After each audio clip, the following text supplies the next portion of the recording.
Welcome to the Theology Brewers. I really need to take narrator classes to really like Morgan Freeman that.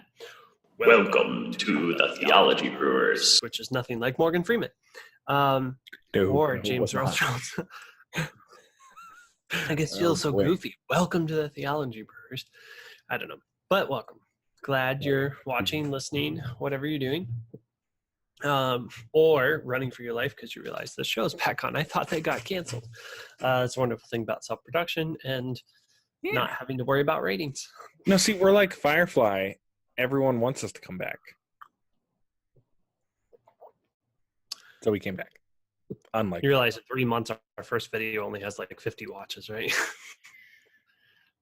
Hey, I think we have 10 followers on Facebook. I met someone at G3 who listens to our podcast, or at least watches the videos or something. Yeah, we did. So that was we cool. met some people who listen to our podcast, which was awesome. I think our Twitter has like 111 followers. That's cool. Yeah, it's jumped up recently. Well, everything's jumped up because we did the interview with Les. Les is like gave us a little juice. A little, because that video. Yeah, if you guys haven't checked that out, by the way, we did an interview with Les Lamphere on his new movie coming up. It's on our YouTube page. It's also on the Regular Reform Guys podcast. And our Facebook page. And on our Facebook page, it's also in the Reformed Pub and on the Spirit and Truth Facebook page. Yep. It's everywhere. Thanks to Les. So that's there, yeah.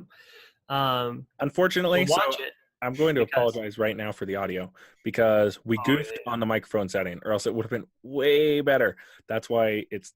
Well, I mean, all things considered, like we got back to the house late. We hastily set up things. Yeah. It was not, and if you've all been following us a little bit, you were noticing the steady increase in our production value, which is awesome. Yeah, it keeps getting better, which is good. Which it will be getting even better.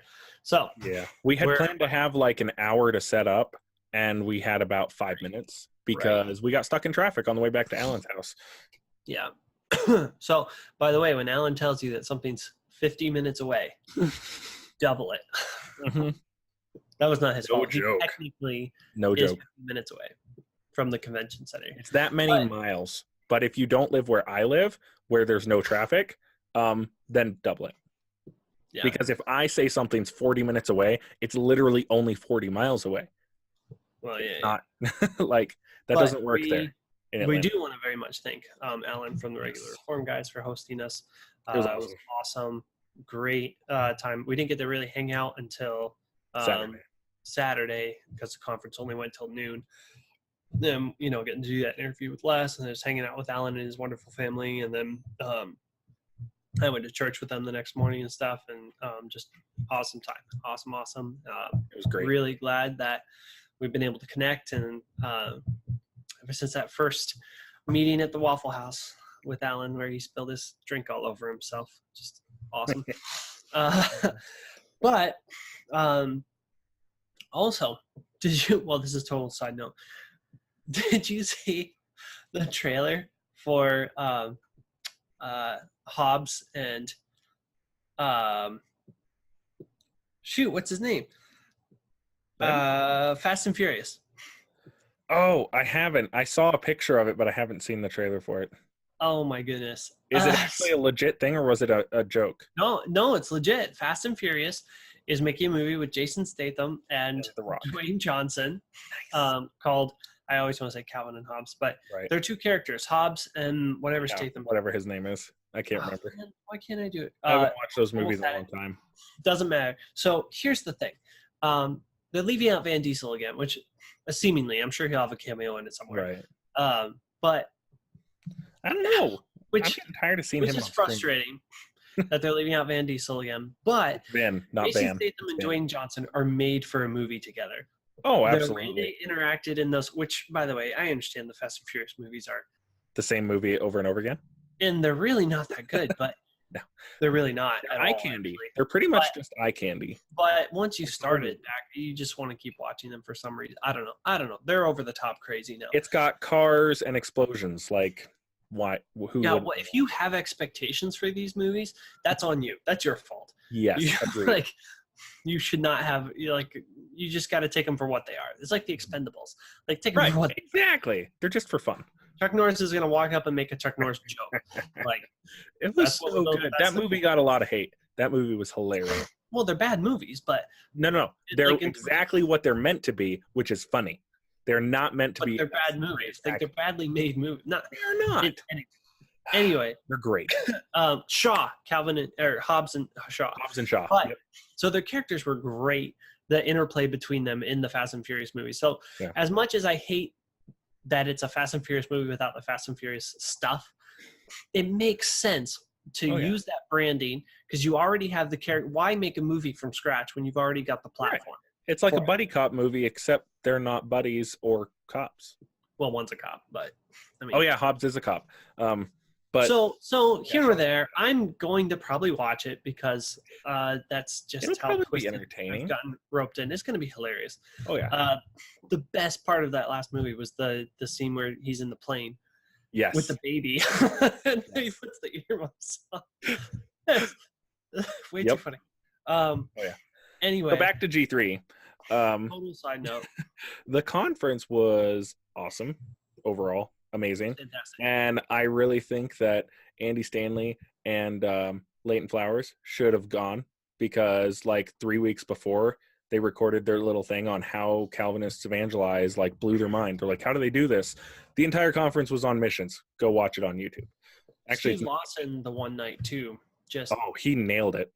Nailed how Calvinism is essential to the fulfillment of the doctrines of grace, like the understanding of that theology, not that Calvinism itself is essential. It's that the theology behind the Great Commission. The Great Commission cannot get fulfilled.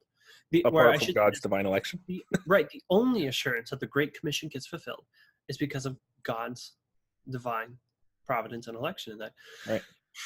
Now, I do want to say this too. Seth and I are Reformed. We've gotten that. We do want, though, we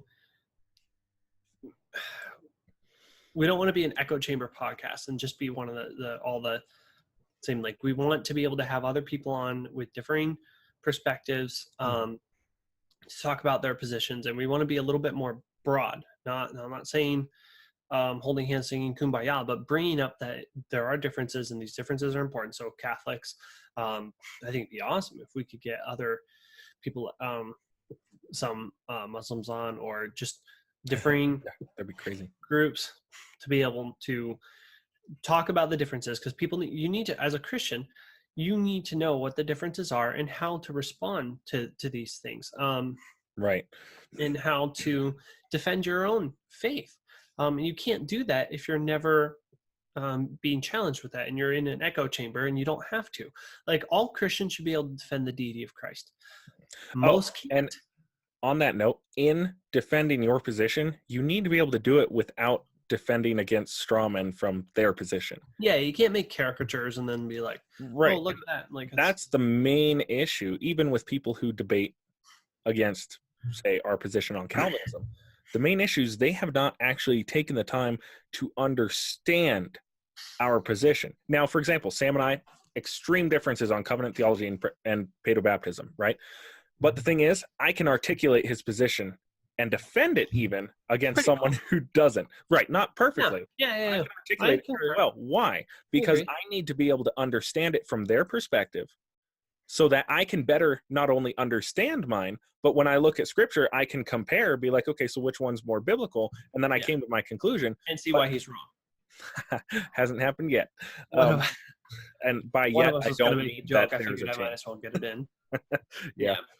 But yeah, that's the reason. Like, I've read books on it. I've listened to lectures on it because I need to actually understand where they come from in order to effectively respond. Right. Because if I'm not responding to their arguments, I'm talking right past him. It doesn't mean anything. Right. And that's exactly it. Yeah. You'll never. I understand that faith comes by hearing, and hearing by the word of God. That's exactly what we build. That's exactly our confidence, is that the gospel, the Holy Spirit uses the gospel to change hearts. And it doesn't matter if it's eloquent or not, like, the Holy Spirit does his work. However, we're also to study to show ourselves approved, right? and to rightly divide the word of truth. And to do that, you need to be responsible. You need to be, as a Christian, you are called to be truthful and accurate and not lie about people. And whether in ignorance or intentional, if you misrepresent someone's position, that's lying. Latent anti-Semites. Some of you will understand that. So, anyway, but speaking of G3, I have to make a comment. So, there's a podcast that I listen to that I really enjoy. I somewhat frequent it. Yeah, it's called the Presbycast. And there's a guy on there who's a ruling elder in my denomination, the PCA. And it's just the dry humor. I kind of call him the dude of the PCA because he's just so just chill and I don't know. But he's also I love his honesty and I love his just perspective on things, and he has a good pulse on denominations, not just the PCA but other Presbyterian denominations, because he's got a lot of friends and stuff in there, and he's just I really enjoy that podcast and his dynamic with Resby and just it's a good podcast. So here's my full affirmation and endorsement. I'm not right before I come down with the hammer sponsored, but yeah, there's always the say nice things before you take issue. But in all seriousness, like, listen to the Presbycast, subscribe, go there. They're awesome. They did during G3 though. Chortles was trolling on Twitter hard. Yeah, he was trolling on Twitter. And he made a comment about conference culture not being natural or healthy for the church. And you can go and see his full tweet there. And then they did a podcast episode on it called Conference Culture. I agreed with quite a bit in that podcast, actually. I think he made some good points. There's some very valid points in there. Yes. And there's a couple things that I did want to talk about that I took a little disagreement with. Not that they'll maybe even ever listen to this. Maybe they will. I don't know. They're popular. We're not. So yeah, pretty much how that works. But I wanted to say that there are a couple things. He compared conference culture to like revivalism and sensationalism. I don't necessarily disagree with that. I mean, you look out across the broad Reformed perspective, and everybody has a conference, right? Oh, yeah. David Platt's got one. John Piper, they used to have one. Now they have a pastor's conference still through Bethlehem. Right. DG doesn't do still anything. A massive conference, but not put on by Desire. It's a very large one. Yeah. They had two. Desiring God to the pastors and the regular, the normal. Now they just have the pastor's conference, but what I like is it's hosted by Bethlehem. Right, by the church. Yeah. Right. TGC has one. T4G has one. These are just the Reformed. There's the Sing conference. The Sing conference. Pseudo-Reformed at least, or Neo, whatever. Well, Scott Clark and them out there, he was just at one. Oh yeah, Well, that was a mix. That was a pretty heavy on the Reform side one though. Yeah. Less of the like Sing, because Sing is you've got MacArthur, you've got Piper, and the Gettys. It's the one put on by the Gettys, right? Which I mean, I'd like to go because I love the Gettys music, but yeah. Well, I'm saying the Gospel Coalition is less and less Reformed every day, and their conference, but they have some good writers on there, so like Kevin DeYoung still writes for them and stuff. Yeah. And I like Don Carson. Like I think he's right. Anyway, we're not getting onto that topic. No, that would take us down a rabbit hole for ages. Yeah. Yeah, I mean, and G3 is a big conference, right? And then Doctrine and Devotion, they have a conference. Yep. My pastor goes to that one yearly. Yeah. He makes his pilgrimage, right? Exactly. They compared. This is another interesting thing. So it's an interesting thought, but they compared the going to your conference that you go to annually as like the pilgrimages, right? And like I get what he's saying. It's an interesting abstract analogy. Well, the only way for the analogy to work is in an abstract, I think, because obviously pilgrimages, like in Catholicism and in Islam and things like that, are not that they were using Islam ones. They were comparing like going to the shrines and things Catholic like that. Ones, right. They had religious in terms of religious efficacy. Well, I can understand where they'd be drawing those lines too, but like Martin Luther goes to Rome, right, to see the relics because they're, of Catholic You just beliefs. call James White a relic? Yeah, right. Oh man, I guess NPR's good PR. I just couldn't let it pass. Right, funny story. Another side note, because it's still on the conference though. So my wife wanted to meet James White. I've met him once before. My wife wanted to meet him, but Alan was trying to get to talk to him all day long. So he's at his booth doing book signings and whatnot. So we walk up, and Alan's, I don't know, 5'8". He's about the height of my wife, but I'm 6'4". And so Alan hides behind me so James White can't see him in the line, because Alan and James White are friends. They've known each other for years. And so he's hiding behind me. And when we get up, my wife and I get up to James White, I just step to the side, and the look on Dr. White's face was, oh, it's that guy. Like, and that's how he said it. It was hilarious. It was great. Anyway, sorry. That is funny. It was hilarious. It was awesome. But and so I get where they're making this connection. And you know what? I think for some people it is that. It's just I get to go get my spiritual high, my sensational thing. And that's fair. Those are fair criticisms. That a lot of people go to these conferences looking to get lit, and get the fire put in them and stuff like that. But at the same time, like, I don't think that's all necessarily wrong, as long as you're not substituting it. And I think that was their main issue. And I think that's a fair call.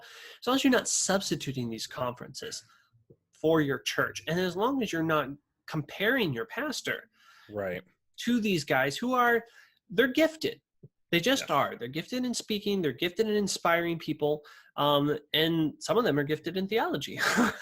On that note, because they went on about the celebrity preachers, which I agree with. And actually, funny thing is, Paul Washer has said something about that. But what I want to point is that conference, G3, is all about the local church. Every single one of the speakers talked about the local body, and that is where you're supposed to be. They were definitely, the speakers themselves were not pushing like the celebrity preach thing, because they understand. So that's in defense of G3 specifically. But so on the note though, I completely agree with their point on the celebrity preachers. People tend to they listen to John Piper more than their own pastor, or like any of these people. And that's wrong. That's wrong. But and so that's this. You mentioned, and it was a point they made, the whole bringing the fire thing, because they're gifted speakers, right? I would like to I don't know how to say this other than just bluntly. My pastor is my favorite pastor to listen to. Maybe not every sermon is exciting, but I wouldn't necessarily say every sermon at G3 was exciting. When I consider a sermon to be on fire or good, basically, is if they have brought the word of God and what it says clearly, and that's that. And honestly, my pastor does that, in my opinion, just as well as those guys do. The difference is they're big names. My pastor's not. But to me, my pastor, he exegetes the word of God, and he's expositorily preaching through Matthew right now, and it's every Sunday. I love hearing it every single week. Well, okay, but here's the thing. So yeah, that's great. Maybe you do have a pastor that's like that. But these guys, you have to admit, obviously, Paul Washer has a way. Right. Piper has a way where they say things and they drill things, and that's the awesome thing about them, though, is it's all sincere. And I think that helps. Some guys not, but so there is something. These guys are different than the normal, and that's not wrong. It's not. And I don't necessarily think the guys were saying that over at the Presbycast, but it's, you can't, in defense of G3 specifically, doing a general conference in G3 specific, you can't go 5 minutes without hearing one of those guys say everything starts at the local level, like the primacy of the local church. That's a huge emphasis for them, which is awesome, especially since they're Baptists and they don't, but most of them. You were a little salty about that. All of them were Baptists, all the speakers. Well, Stephen Nichols was there, but he wasn't a plenary speaker. He wasn't. Yeah. Anyway, the point being, Voddie's a real Baptist every 5 minutes. Can someone give me an amen? Yeah. But so if you can't say amen, about say amen. on the podcast, they talked about contempt for the ordinary. Right. And you know what? That's a legitimate thing. It is. But that's an argument that people use against doing the Lord's Supper every week. Well, contempt for the ordinary. You become numb to it. Right. And I'm just like, okay, so here's the thing, though. That's your fault. Like, right. that's not a problem with the Lord's Supper.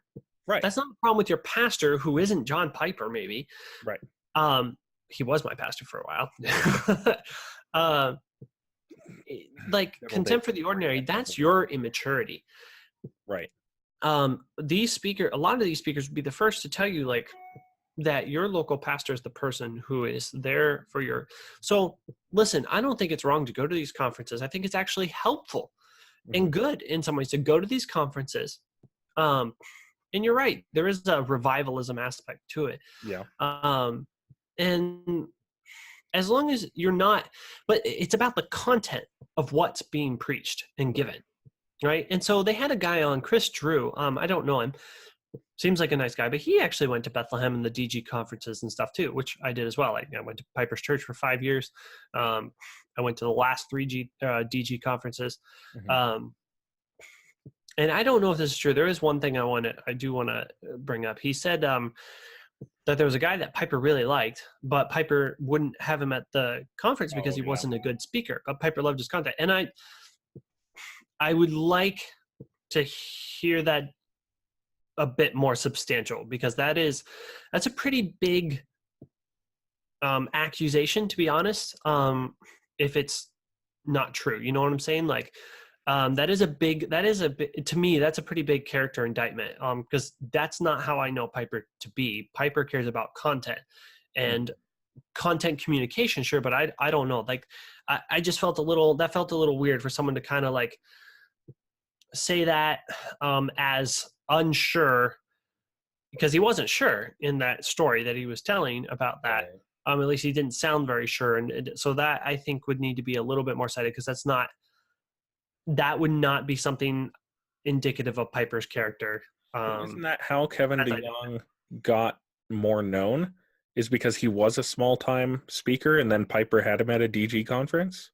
He was a pastor in Michigan, and Piper did have him at a couple DG conferences. I was at one. Right. But he wasn't a super big name before that, at least not that I know of. He did get much more notoriety because of the DG thing, but Kevin DeYoung's a good speaker in order. You know? So there's nothing wrong with that. But all that to say, the guys on the Presbycast were correct. And they can't be a replacement for your church. You can't be comparing your pastor. Like, if your pastor's not, quote unquote, bringing the fire every week or whatever, like, so what? Like, what is your pastor preaching? So even if your pastor isn't the best communicator or he isn't the most interesting speaker, like, who cares? Like, what is he preaching? Is he exegeting the scriptures? Is it good content? Then you're fine. You know, if he's not I also doing don't those think things, though, you might be. Well, yeah, then start, that's another thing. Yeah. But I don't think at all it's right. Now, if you're going to, like, every conference, Ligonier and G3, like, if you're going to every single conference, okay, that's a problem. You might but have you go to 1 or 2 conferences a year, and just kind of, it's a massive networking opportunity too, which I think is awesome. Right. And it is true. The Resby said there is a lot of free swag, which is cool. But I like books. Yeah. So that's cool. But anyway, I just wanted to give a side note, and I'll probably take up the most of this podcast. This isn't necessarily a response podcast, but it is just, I do want to kind of give more of there's a positive side to some of these conferences, as long as you, the individual, are being responsible with it. And there are a lot of irresponsible conference attenders. That's true. Oh, yeah. They're immature. Well, in a group of 4,000 people, it's going to be there. That's just absolutely. So I don't know if it's the majority, though. And I think that was getting broad stroked. I would not say it's the majority of these. It's easy to generalize, like these hip, young restless Reformed Calvinists going to their conferences, but I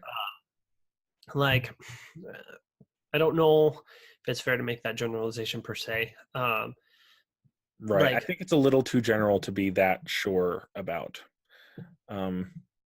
Hopefully, if you're listening to these guys, many of these guys are the first to advocate the proper going to your churches and things like that. So hopefully, if you are someone who's a fan of Paul Washer and Piper and Vody and them and James White, you're listening to everything they say, not just the Right. sermons that are on fire or whatever.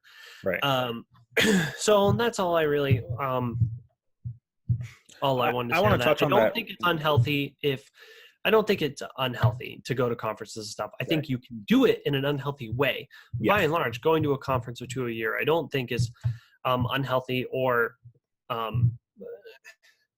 it isn't the church. And as long as we understand that, we're fine. As long as you understand the conference is not church. Right. And yes. Okay. In that though, this is going to sound contradictory, but I will explain. So they talked about the revivalism thing. And I would like to point out, and this specifically G3, the Desiring God conference I went to as well. I mean, it is nothing like a Billy Graham crusade. Why do I say that? They made that comparison. It's nothing like Billy Sunday. It's nothing like what they were doing. They were going out and they were evangelizing. Ththese conferences are not evangelistic. That. Yeah. Yes, you have that sense of the revivalistic stuff, maybe closer to those tent meetings. But something I'd still note, the Reformed or Neo-Reformed, because they had Piper and whatever. Anyway, we're not going to get into the whole truly Reformed debate right now. That group of people it's not even close to the same thing that the IFB does. It's not done the same. Well, yeah. It's not. Yeah. So there's a big difference there. And I think that difference is important because James White and Vodi Bakum weren't up there calling us to the altar to get saved. Like they were talking to us. Like that. Right. And so there's a rather large difference. A high note, something that actually is important. This is a point my pastor made when Sarah and I came back. The reason my pastor encourages going to a conference at some point, because where we live, I live in a very rural area in Utah. And because of that, it is highly, highly, highly Mormon. Extremely. And it's very easy in a very small community of Christians who don't always even get along in between the various churches to forget there's a larger body of Christ out there. Right. Like there are more Christians who have solid doctrine. Like especially you Baptists are all about local church autonomy. Yeah, we are. But we're also big on associationalism. Hence the SBC. Acts 15. It's not associationalism. Conrad went through. Conrad brought up Acts 15. Conrad went through Acts 15 and he nailed it at G3. He nailed it. I know, I was highlighting stuff. That's why I pulled up. He took the elders. It wasn't necessarily this Presbyterian council. It had the elders of that church. They went anyway. Do you know what the Presbyterians are made of? Yes, I know, but it wasn't elders. Like church. That's what the Presbyterian is. I understand, which I'm all for plurality of elders. Because I think because of passages like that, it obviously shows how the church is supposed to run. We just differ in you seeing it being as like this court of elders that had rule over this church. We see it as a church, the institutional church on a larger. Yeah. I understand your position. I don't necessarily think it's bad because it is the bottom up, not the up down. Sure. But I prefer as the PCA runs it, yes. Right. Presbyterianism hasn't always been right. As the PCA runs it, I think it's decent. But given that was the topic, and we do want to say that we're going to continue on that topic a little bit of how church is church. There's going to be some overlap with like worship and things like that. Right. But we are talking about the differences in denominations and how they kind of run things. And we, I know we haven't been super succinct with that. But I did want to explain the Presbyterian position a little bit more and how we get Acts 15, how we understand Acts 15, I think. And I can be corrected by anybody who wants to throw that out there. But just because, I mean, there are a lot of denominations out there that run differently in nuanced ways that I don't even fully know or understand. We're Presbyterian. I'm a Presbyterian. He's a Baptist. Like, we'll primarily focus on those. You can Wikipedia the rest, or if you know someone who's willing to come on and talk about what do Methodists do, what do Episcopals do, like I'm all for it. But we all know what the Catholics do, so Well, actually, that's funny because I don't think most people could explain a Catholic. You're probably right. We should have either. know a guy. What can deacons do in the Catholic Church versus what priests can do and things like that. So I've learned a bit about that recently too, which is kind of interesting. But so anyway, let me get the Presbyterian understanding of Acts 15 a little bit more, because this is a big passage for where we get some of our stuff. But and then, Seth can give the Baptist version, but we don't want to be too much longer. So we're trying to keep these to about 30 minutes, and we're about that 30-minute mark right now. So make a little bit longer. It won't kill. We always do, but But some men came down from Judea and were teaching the brothers, unless you're circumcised according to the custom of Moses, you cannot be saved. And after Paul and Barnabas had no small discussion and debate with them, Paul and Barnabas and some of the others were appointed to go up to Jerusalem to the apostles and the elders about this question. So you have a local church, Antioch, right? The church at Antioch.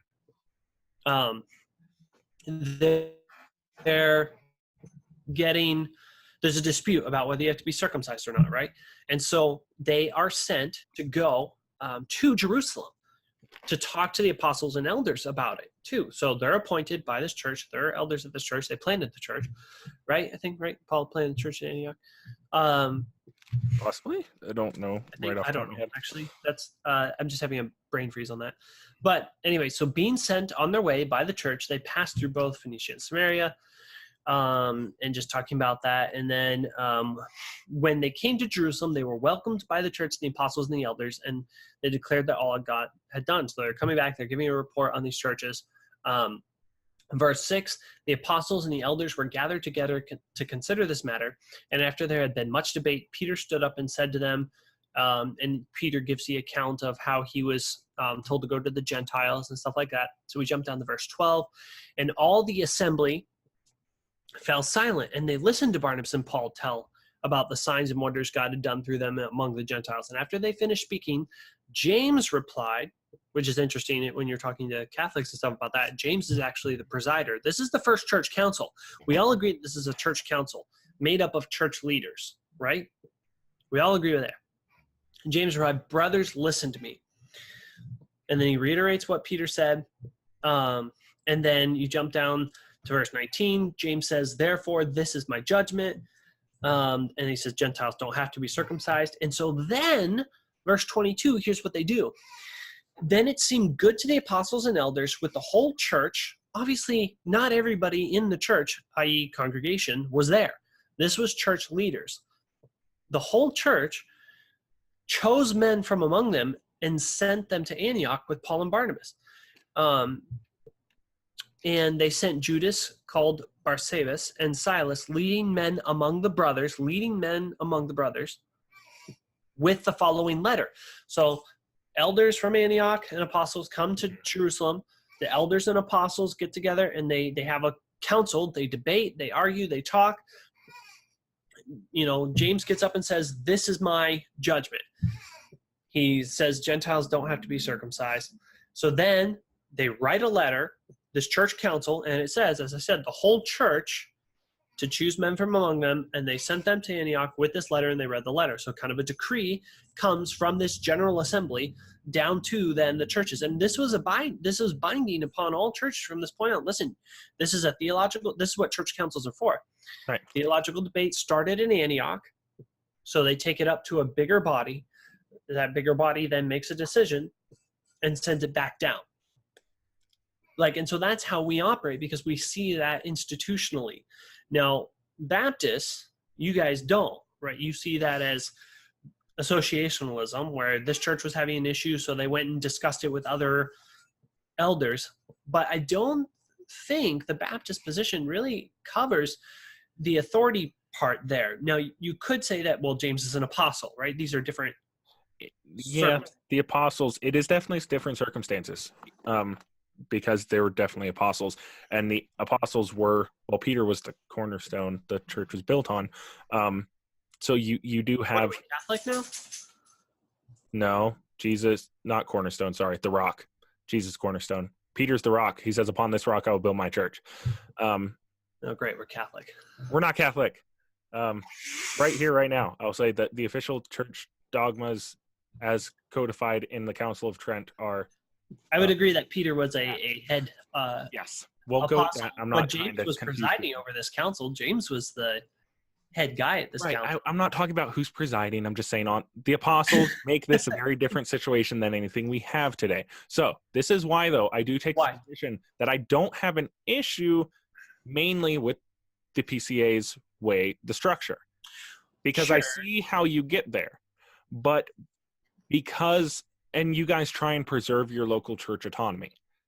I just on some level, but I don't necessarily have a problem if it's done right the other way either. I think it's a better way to do local to up, but there's still that institutional governance. I think that's important. I have a lot more problem with the top down, because you lose your local church authority. Now, granted, your local church should not be teaching heresy, but because of secondary doctrinal differences, I think it's okay to not have that overhead thing, right? So my church, let's say I grant you that. Okay. Like, you would still, the Baptists anyway. I don't know how you and your pastor Chris and them kind of see this, because I know, but a Baptist by definition wouldn't believe in a institutional universal church in the sense of like we do with the presbytery and the general assembly. Like you guys, you have associationalism, which is not. And we're good with ecumenical councils, but not necessarily, because we do because of the secondary doctrinal issue thing. Like, it's okay for my church to slightly disagree on some things with another church in the SBC. Now, granted, the SBC has all sorts of issues.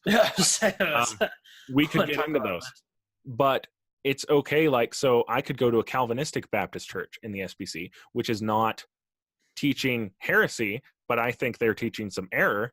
I mean, you really want to go, you could go to the Arminian churches, and there's even more error, in my opinion. But we can still meet with their elders, if the SBC's meeting thing, which again can have issues, but that it's okay, because to be in the same association with that church, whereas you guys, you are very much more, it's less of a big umbrella, it's more of a very strict kind of thing, and that's okay, and that's not bad in my opinion, especially considering the problems you see in like the SBC. But I think that's because it's gotten so big and it's not necessarily holding churches to the standard it's supposed to. One, you're not holding people accountable. Because you can't, though. You can't, because you don't have an authoritative, like, there's not an ecclesiastical. The local association is supposed to, the elders in the local association are the ones that are supposed to deal with outliers. And I'm not saying we don't have our problems with that too, where Presbyterians aren't holding churches that they should be accountable. I get that. But you guys don't have a grounds for it, really. Like, what do you say? Oh, guess you're not in the SBC. Like, you kick them out. And you should. But that's what it would come down to, because that's what it's supposed to be. But you're not throwing pastors out of the pulpits like you should, if need be. You know what I'm saying? Right. But we don't have that authority. That authority is the local church eldership. Right. So a ton of the SBC churches aren't even run by elders, right? Right. Well, they are, because most SBC churches aren't reformed. They are without admitting it. They have a lead elder, whether they admit it or not, and half the time their deacons function as elders. Well, that's what I'm saying. They're messed up in their everything there. But what I'm saying is, I need you to explain to me, I guess, why do you see Acts 15 as an exception to and not a pattern? Why is that not? Well, I view it more as an ecumenical council and less of an institutionalized thing, because in that time period, and you'd have to go into a lot of history, which I'm not great at. I haven't studied the history that much, but those churches were all the local, most of them house churches, right? Like these local small churches with their. I don't know if they were small though. Not necessarily small. You got 3,000 people getting converted in all these at Pentecost, right? So maybe small compared to like Bethlehem or something. They're probably all bigger than my church. My church is probably the size of a house church. But so you have these local bodies which sent, their elders, their people. I'm betting it wasn't closed off, So I see where the Presbyterians get their thing, but this was an ecumenical council. I don't think it necessarily dictates an institutionalized, like, the letter was ecclesiastically binding. It was, but it also came directly from the mouths of the apostles. Okay, so that's where we're saying important. That the apostles. So listen, us Protestants. It's an important distinction, I think. Well, so us Protestants, at least Reformed Protestants, we do believe in apostolic succession. We talked about that before. We don't believe the office of apostle exists. I know people in the Assemblies of God do and things like that. No. But the apostolic succession resides in the elders, bishops, overseers of the church. So they're not apostles, and the distinguishing thing between the apostles and the elders now is obviously those who walked with God or talked to God directly. Or, I mean, you can get a couple different definitions of apostles, but basically the 12, and Paul, although Paul's considered the 12, that's a whole nother fun discussion because they did replace 12, but Paul's the other apostle. So yes, you could say, well, it came from the apostles, so it was binding. But I see that as a pattern. I don't see it as an exception because the elders are endowed with the ecclesiastical authority of the churches. As we see Paul instructing Timothy and things like that. So again, apostle. But Timothy wasn't. No, but he was instructing Timothy, who was pastoring a church, and how to run his church and stuff. Right. I'm not trying to argue Paul's authority over that local church necessarily. What I'm saying is the instructions we see him giving Timothy. I think that you see elder authority and stuff like that, and then that's right. And on kind of the baton handoff. Paul didn't just hand off to Timothy in terms of, okay, now you're the pastor. He did, but that's also a handoff of like, we're the apostles. We are the first elders because they were. Right. And we were handing off I think they left it in the hands of, I agree on that point. I think they left it in the hands of the elders of the local church.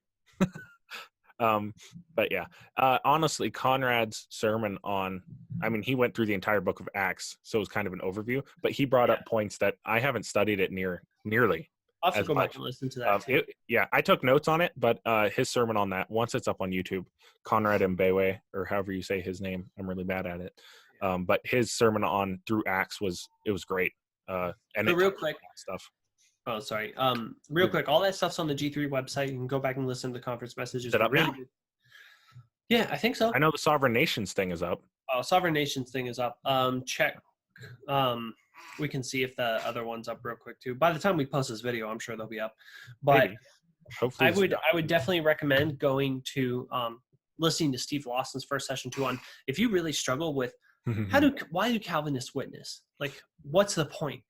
I think that you would do very well to go and listen to Steve Lawson's session on Romans 9. On Romans 9, and he walks through why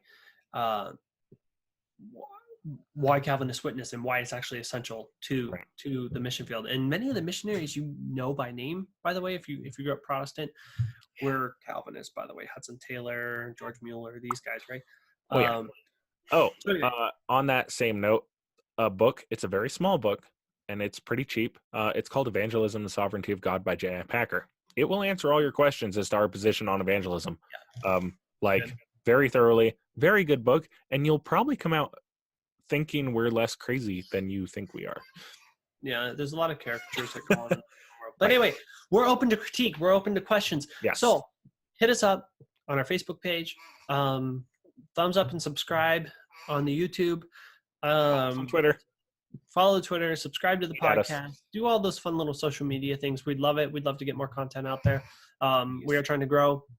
We might be putting out two short videos in non-podcast form, but just kind of like a 5 minutes or less video on like a hot topic, like just a topic that could generate discussion, that kind of thing. Those because we now have a producer. Yes. Where's our producer? Producer. Come here. Have a producer. I want to introduce you. This is which side can you see? It doesn't. I don't know. I can't see the camera.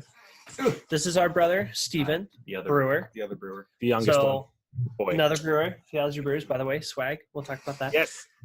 It comes in multiple forms. I also have a phone case. Foam, forms, colors, cups, cell phone cases. We said that. That's awesome. I don't know if you guys know this, but this logo was designed by Sam's wife, Faith. Yeah, I was going there. So this stuff. Excellent artist. Right. My wife is a wonderful artist. Her stuff is up on her. We'll put the link in the notes. It's a Redbubble site, actually, where she's got some of her art stuff up where you can get it in accessory form. Theology Brewer stuff is up there now, too. It's art by Faith Brewer. I don't know the Redbubble link thing, though. We'll put it in the show notes and also the YouTube link and things like that. I'd like to get it set up on Facebook, too, so it looks nice so you guys can see it. We'll have it there. Yeah. It's a little tricky sometimes navigating some of it. You have to go like down and find all 24 products because there's some like default product stuff. So you see like stickers as the default, but then you click in and there's the t-shirts and things. It comes in purple and red and all these different colors. So we're really excited about that. Obviously we're nowhere near the level of having swag, but we did it anyway. We like it because we wear it. Right. Self-advertisement. Okay. So our producer now is going to be helping with more of the editing and stuff, has a lot more video experience and things like that. So you're going to be noticing, again, progressive production value. In fact, the intro to this video that you're watching was done by my brother, Steven, as well, just the video aspect. So he's pretty good at that. He has a nice camera, which is also a plus. So because Seth and I were too cheap to buy one. So we're going to be doing that. So he's a part of that. He's now on Twitter as well as Calvinist Winchester. So give him a follow. We've got a lot of exciting stuff hopefully planned. We've got some topics and stuff we want to go over. We're going to talk about differences in communion and the Lord's Supper. Like if you've ever wondered why the Catholics do what they do or we do what we do or just different understandings of why do we do communion. Yeah. We're going to go over that. We're going to have some guests. Presbyterian heathens. Exactly. Yeah, that's us. We have some guest speakers actually lined up already, which we're pretty excited about. We want to talk about centrality of preaching in the Protestant view versus the centrality of the Eucharist. I do want to try to get someone on to talk about the centrality of the Eucharist as well in the Catholic and maybe Eastern Orthodox circles. I don't know. I don't know how that's. We'll get there hopefully. But we have a couple of other eschatology we're going to cover as well. Yeah, that would be a fun one. I'm so excited for that one. Yeah, but we've got Seth's pastor is going to come on and an elder from my church. And I haven't asked him yet. Well, he'll come on, I'm sure. But yeah, so, if we're inviting you via this video. I better invite him before this goes live. Yeah, you should do that. But now he'll know anyway. So anyway, we're going to be doing some exciting stuff. So give us a follow, hit us up, email us at Theology Brewers 42. Man, we are so bad at that. We're worse than Dr. White at marketing, I think, because I don't even know what our okay, so our Twitter, excuse me, I actually think I figured this out. So our Facebook page and YouTube are strictly Theology Brewers. However, and our @ on Twitter is Theology Brewers. However, the email, because it was already taken for some reason, there's a 42 after it on the email. So Theology Brewers 42 at Gmail. Right. Everything else should be strictly just Theology Brewers. Actually, our Twitter might say 42. The 42 is just because it's life. It's an answer to life, universe, and everything. Duh. Yeah, duh. If we have to explain that to you, that's your fault. Yes. Actually, with the generation now, yeah. Well, poor Isaac Asimov is being forgotten.